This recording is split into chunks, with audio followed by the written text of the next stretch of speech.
Shalom, family. I felt the need to share this story because it just sounds downright ridiculous. Now, anyone who watches this channel knows that I'm not surprised or shocked by anything that happens to us in this country. But I am one of those who think it's important that we know, see, and understand and stay on top of these things and use them as a tool to wake people up. I received a testimony from someone the other day that actually said that they never even paid attention to any of this. They didn't view it as anything important, but after a continuation of watching this channel, that they now see the light, that it is important that we know these things.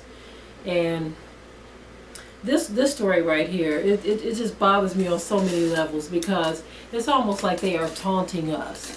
Almost like they are kicking us in the teeth every chance they get. But anyway, it says the jury awards $1 in damages to a family of a black man who was assaulted by cops in a mistaken identity case. Did you all hear what I just said?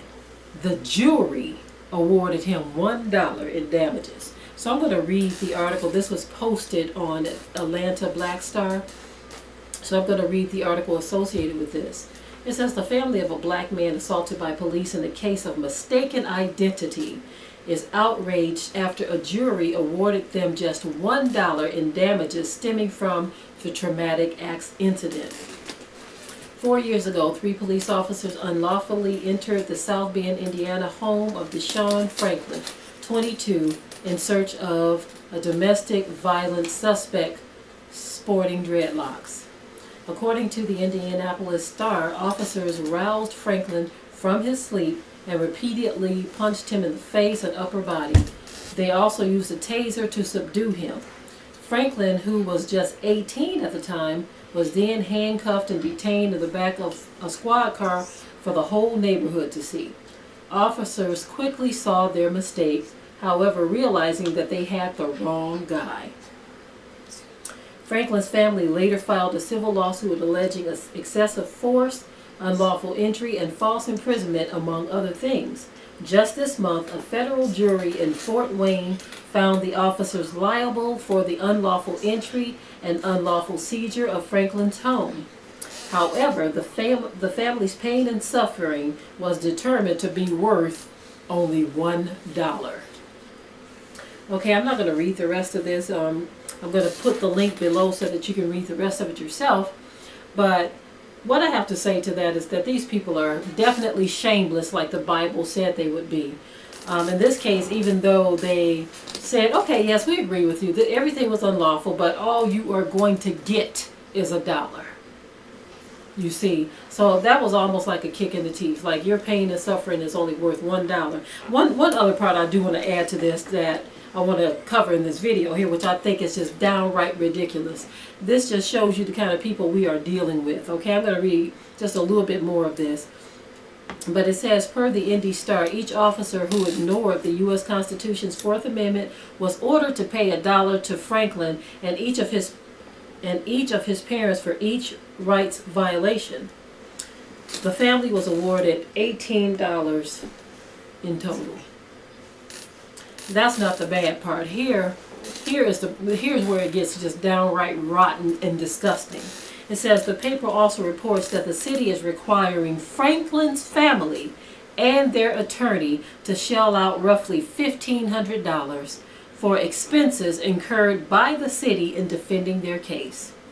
Thanks to an ambiguous federal law, the city can collect money due because the jury award was less than a settlement offered to the Franklin family.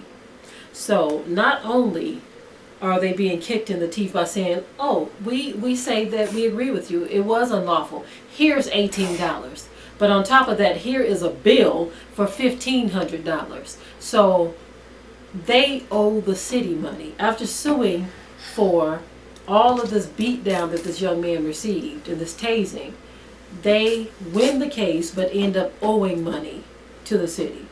These people are ridiculous and reprobate to the core. Like I said, read the full story.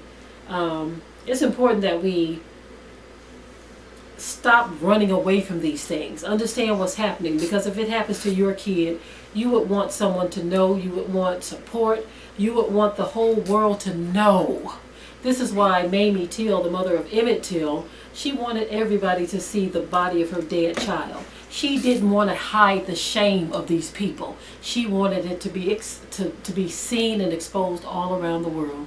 And so that is what we must do. Stop running from this. It's not going to make it stop because you ignore it. It won't stop the violence because we ignore it, but it will definitely expose it. And so it will cause our people too to start to cry out to the Father more and more and more and more. And eventually we're going to see an escalation in the judgment of Yah against them for the wickedness that proceeds out of their bodies against us. Okay?